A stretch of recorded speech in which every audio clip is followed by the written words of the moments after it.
Мъжете, които смятат, че би трябвало да е лесно да привлече жена, да не говорим за стойност на жена, живеят в една фантазия или филм на Дисни.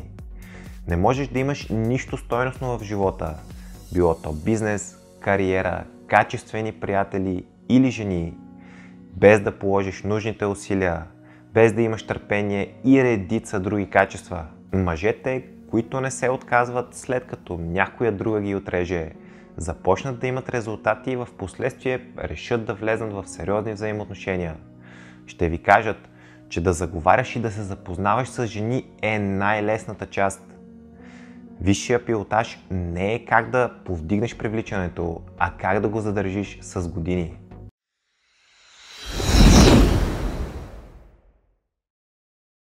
Днес ще коментирам една важна и интересна тема, а именно това, че е много трудно да привлечеш стойностна жена и е още по-трудно да я задържиш. Но преди по-лесно ли е било? Нека да видим. Много често чувам от мъжете как жените са едно голямо главоболие. Много е трудно да ги привлечеш и е още по-трудно да ги задържиш. И като цяло съм съгласен с това твърдение. Нека да разгледаме периода преди 50, 60, 70 години, когато мъжете са били мъже, а жените са били жени. Тогава по-лесно ли е било? Нямало е интернет и фалшива комуникация. Взимате със съседката или която е около теб. Знаете, че трябват двама да борите живота и правите нещата да се случат. Изборът е бил от хората в околността, т.е. не сте се избирали кой знае колко. Ако обаче не разбираш привличането натурално, нямаш безброй опции и поправителни сесии. В малкия град или село бързо ще се разчуе, че си безидеен. Също така нямаш интернет и достъп до информацията днес. Така че всяко нещо или ако щеш всяко време си има плюсове и минуси и ти избираш как да ги използваш. Някой ще каже, че тогава е било по-лесно да си средностатистически мъж, а друг ще каже, че днес е по-лесно да изпъкнеш, защото имаш цялата информация в ръцете си. Да, социалните мрежи накараха жените днес, средностатистическите жени, да се мислят за специални. Обаче мъжете са тези, които се предлагат на безценица там. Аз вече имам клип на тази тема и ще го оставя като препратка в горния десен ъгъл. Също така имам и клип относно това как да използваме социалните мрежи в наша полза. Който смята, че е много добре запознат с информацията от канала, нека да направи предложение в коментарите за тема на клип. Изглежда, че имам клип, кажи речи, за всяка тема, така че нямаш оправдание. Ако погледнем назад в историята, можем ясно да видим, че имаме 2 пъти повече прародители жени, отколкото мъже. А именно 40% от мъжете са успели да предадат гените си, а този процент при жените е 80%. Дори бих казал, че в повечето време си бил зает да оцелееш на война или да не умреш от глад, а сега си играеш игрички на компютъра. Очакваш, че ще влезнеш в Инстаграм и тя теб те чака. Хайде, да не ти пише тя, но ти ще й пишеш и се взимате веднага. Много ясно, че да я привлечеш е трудно и трябва да е трудно. Изискват се умения и усилия. Полезен ли си за обществото? Правиш ли нещо с живота си? И чак тогава, разбираш ли динамиката между половете? Разбираш ли нея и нейната природа и така нататък? Тя рискува много повече от теб от едно потенциално грешно решение. Много ясно, че ще те гледа под лупа. Естествено, тук говорим за адекватни жени, а не за тези, които взимат бързи и импулсивни решения. И после все той е виновен. Все едно той е задължил да избере него.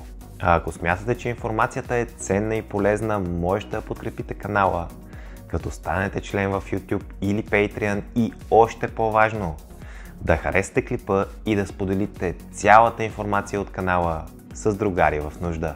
Мъжете, които смятат, че би трябвало да е лесно да привлече жена, да не говорим за стойност на жена, живеят в една фантазия или филм на Дисни.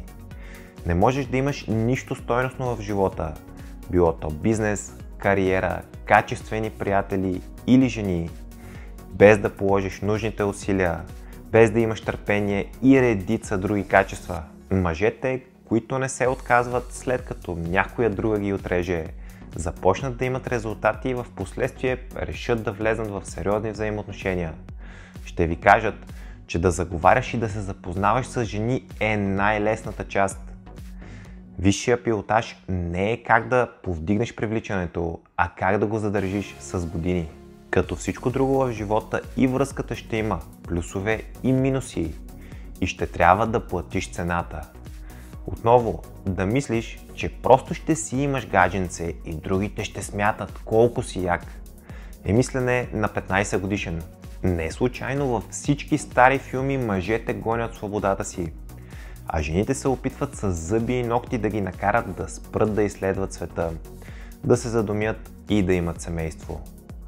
Дори и в началото, когато ще излизате на среща по един път на седмица, ще трябва да даваш от своето време, усилия и пари. Това са все много ценни ресурси, особено първото. Впоследствие, когато тя започне да се чувства комфортно и сама да се свързва, можете да се виждате по 2-3 пъти в седмицата. След 2-3 месеца може да заговори за връзка, ти да се съгласиш. И тук започва много тежкото. Как ще продължиш да бъдеш това, което тя е харесала? А именно мъж с мисия и цели и хобита. И да й отделяш време поне един път в седмицата, дори бих казал поне 2 пъти. Много мъже се отпускат след като влезнат в сериозна връзка, като си мислят, че нещата вече са опечени. Смятат, че няма нужда вече да я свалят, да се държат игриво и забавно и да полагат усилията, които са полагали, когато просто са излизали. Също така жените правят живота ти комфортен. Ще ти каже нещо от сорта на навън е студено. Защо сега ще ходиш да тренираш след като си се върнал от работа, вместо да си седнем на дивана и да мързелуваме? Или пък ще иска събота и неделя да гледате сериал. Или да ходите насам-натам. И ако не знаеш къде е границата и се съгласяваш на всичко, ще те промени. И после ще ти реди златните думи как нещата не са както преди. Очевидно не са. Жените са може би най-голямата мотивация за мъжете. Ако нямаше жени, най-вероятно светът нямаше да има никакъв напредък, открития, изобретения и така нататък. Ако си мъж и живееш сам, ти трябват прости неща, като стол, легло, дори легло може би е много, надуваем дюшек, тоалетна, някъде да си направиш нещо за ядене и толкова. Мотивацията за истинско легло, пари, коли, по-голяма къща и като цяло за прогрес в живота идва заради жените, да ги привлечеш и да ги задържиш. Ако нямаш нищо, няма да дойдат, а ако им дадеш всичко и ти се качат на главата, ще си тръгнат. Но това е женската природа и това е играта. Дали ще е лесно? Не. Не трябва да е лесно и никога не е било лесно. А дали ще участваш, си зависи от теб. Не забравяйте да гледате и предложените от мен клипове, близки до тази тема. Ще се видим скоро!